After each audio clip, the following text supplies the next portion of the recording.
Ар бир адам өзүнчө бир дүйнө, ар бир бейитте бүтүндөй аалам көмүлгөн деген накыл кеп бар. 2008 жылдын 10 июнунда Германиянын Нюрнберг шаарында каза болуп, сөөгү Бишкектин ата бейитине коюлган Чыңгыз Айтматовго карата колдонгондо, бул сөз кенен жана терең маани маңызында дагы көп доорлорду айтылары шексиз. Азыр Айтматовдун чыгармаларын окубай коюу, демек Айтматовдук алып жана ажайып ааламдан алыс калуу бир эле болгондо уят сыйыттуу иш деп бааланып жүргөнү да бекеринен эмес.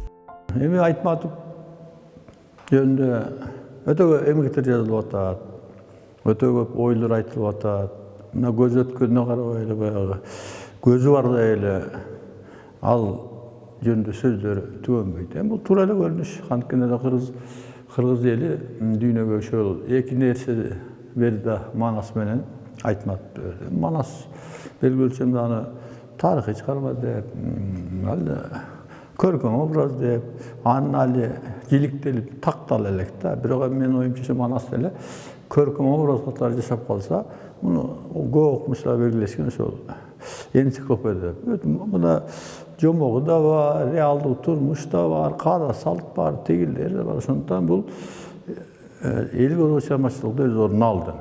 Немистин классикалык философиясынын ири өкүлү Людвиг Фейербахтын жазуучу акындар өзүлөрү жашаган доорлордун абийири жана ар намысы деп айтканы бар. Чыңгыз Айтматов азыркы доордун көркөм сөз чеберлеринин ири өкүлү жана коомдук саясий турмушка абдан активдүү аралашкан ишмер болуп саналат. Анын калеминен жаралган прозалык, драматургиялык жана публистикалык чыгармалар кыргыз адабиятынын ургалдуу өнүгүүсүнүн кийинки бийиктерин белгилегени талашсыз. Биз ал кишинин өзүн көрдүк, жанына барып салам берип, телевизордон көрдүк, радиодон үнүн уктук, ал жөнүндө көп анын чыгармаларын окудук, анын чыгармалары жөнүндө тартылган кинолорду көрдүк, спектакльдерди, деги эле кыргыз адабияты эмес, ошол убакта совет адабияты Айтматов элестетүү мүмкүн болбой калган да. Бул өзү феноменалдуу көрүнүш окуя деп баалаган. Мунун себеби албетте бул жерде Айтматовдун ошондой деңгээлге өсүп жетишине ар кандай нерсе чөйрө. Чөйрөсүз. Ата энесинин жакшы ата энеден туулду. Кийин баары мындай кыйынчылыктар учураган менен бирөө жакшы билим алды, жакшы кесипке болду.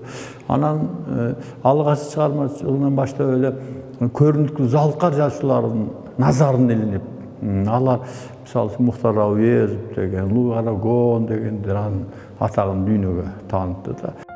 Чыңгыз Айтматовго дүйнөлүк кадыр-барк алып келген анын новаторлук калеминен коомдук жана саясий жактардан ырай ыргагы бир кыйла өзгөчөлөнүп турган 60-70 жылдарда жазылган бетме-бет Жамиля, Биринчи мугалим, Саманчынын жолу, Жаны барым Гүлсары, Ак кеме, Эрте келген турналар аттуу повесттери болду. Кийинки мезгилде жазуучу роман жанрынын үстүндө ийгиликтүү эмгектенип, Кылым карыткан бир күн, Кыямат жана Кассандра тамгасы аттуу чыгармаларды жарыялады. Анын чыгармачылыгына жалпылап айтканда коомдун орчундуу саясий, социалдык жана нравалык маселелеринин курч коюлушу, интеллектуалдуулук, гумандуулук, башкача айтканда жалпы адамзаттык маселелердин философиялык өңүттө чечилиши, адам баласынын жан дүйнөсүн ичкериден психологиялык талдоолордон өткөрүлүшү жана жалпылоосу мүнөздүү. Империянын эң акыркы жазуучусу деп, Советтик империянын. Эми бундай империя болобу болбойбу? Билесиңер, 15 айдоо республика, дүйнөдө социалдык система түзгөн. Ошондой империянын акыркы жазуучусу болду да. Ушунун өзү дагы.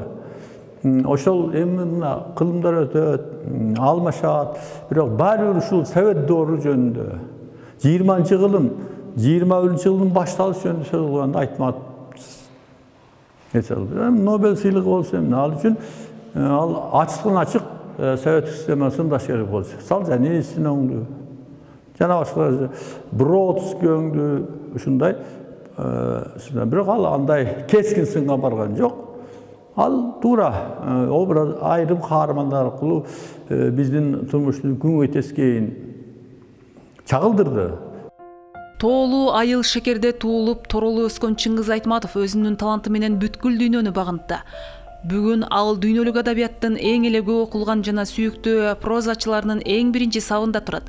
Айтматовдун көркөм эпопеясы лиризм менен драматизм, трагизм менен романтизмдин өз ара тыгыз байланыштарына негизделген. Анда мифология, дин, фантастика, көркөм шарттуулук жана сүрөттөп баяндоонун катал реализми эриш аркак жашайт. Чыңгыз Айтматовдун чыгармаларынын дагы бир өзгөчөлүгү бул өзү орус тилинде да жазганда, ошо орус тили аркылуу бул дүйнө жүзүнө канча көптөгөн тилдерге которулган. Ошондуктан Чыңгыз Айтматовдун чыгармаларын окуганда албетте жаштарга тарбиясы абдан чоң. Бул баягы өмүр бою окуй турган чыгармалар, кайра кайталап окуй турган чыгармалардын болуп эсептелинет. Жазуучу адабият тарыхында таптакыр жаңы барак ачуу менен гана чектелбестен, аны мүмкүн болушунча бийигирээк деңгээлге көтөрүп, Айтматовдук философиялык жана эстетикалык эриш аркактуулуктун өзгөчө бир даражасына чейин жеткирип таштаганын талдоочулар тамай белгилеп жүрүшөт. Улуттук жазуучу катары кала бергенине карабай, Чыңгыз Айтматов эбак эле бүткүл планетанын адамдарынын ой мүдө, акыл эсинин чагылдыруучусу болуп калгандыгын да баса белгилешет. Кайра куруу желгыс жүрө баштагандан кийин өзүнүн көп катылган сырларын публистикалык чыгарма түрүндө, маектешүү түрүндө берди да. Демек бул жаңылганда ал жазуучу гана эмес Айтматов. Ал философ экендигин, анын кино сценарист экендигин, анын драматург экендигин, билесиң драмасын, баягы Фудзиямада кадыртын деген.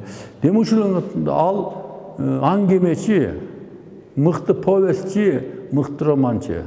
Анын негизи ал баягы төрт тарабы төп, акылга ширелген, сезими күчтүү, анан даанышмандык касиетке ээ. Сүйүү жана махабатка кайрылбаган бир да акын жазуучу жок деп так кесе айтса болот. Ашыктык күчтүү ок экен досум, армансыз адам жок экен досум деп адамзаттын бул түбөлүктүү темасы Кыргыздын Ак Саткын менен Кул Мырза дастанында да жакшы айтылган. Айтматовдун дээрлик бардык чыгармаларында махабат баяндалат. Чындыгында окурмандарынын жүрөгүндө терең жеткен ал махабаттар тек гана жазуучунун курулай ой кыялдарынан эле жаралган эмес. Классика деген эми бул эч качан эскирбей турган. Мисалы үчүн адам жашы өткөн сайын Чыңгыз Айтматовдун чыгармаларын улам тереңирээк түшүнө башташат экен. Себеби бул эч качан эскирбеген чыгармалар. Барган сайын жашың өткөн сайын, ошо жашоонун, турмуштун мыйзамдарын түшүнгөн сайын Чыңгыз Айтматовдун чыгармасын түшүнсөң, окусаң, анда башкача бир көз караш менен карайт экенсиң, башкача түшүнөт экенсиң. Жазуучунун өмүрү, дүйнөлүк маданият, адабият, искусство чөйрөсүндөгү сүйлөгөн сөздөрү, басмадан жарык көргөн китептери, макалалары, жазуучунун чыгармаларына жазылган сын макалалар, залкар жөнүндө толук маалымат бар.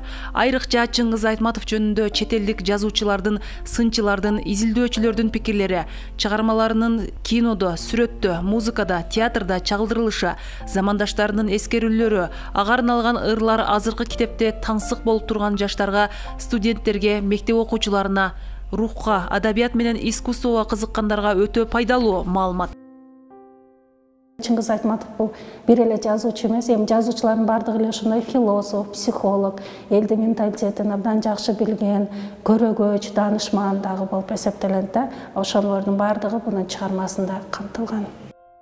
Чыңгыз Айтматов менен Бүбүсара Бейшеналиеванын махабаты тууралуу драматург жана режиссер Кулмамбетов Чыңгыз менен Бүбүсара аттуу драма жазып, ал 2005 жылы Бакен Кыдыкеев атындагы мамлекеттик жаштар театрында коюлган.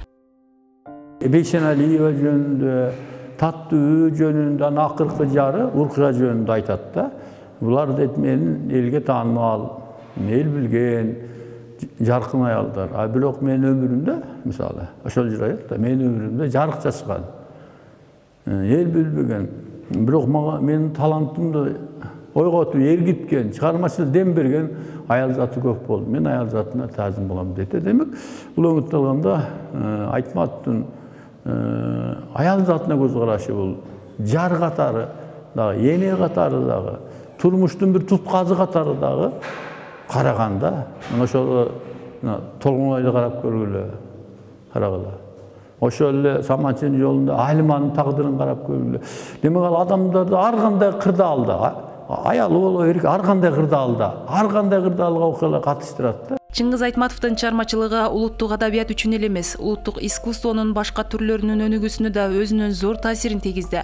Анын чыгармаларынын негизинде музыкада чакан угунду ырдан тартып, симфонияга чейин жазылды. Көркөм сүрөт искусствосунда ондогон, жүздөгөн эмгектер жаралды. Театралдык спектакльдер, кинофильмдер коюлду.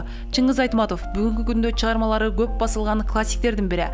Анын чыгармалары дүйнөнүн 165 тилине которулуп, бир нече ирет чоң тираж менен кайталап басылган.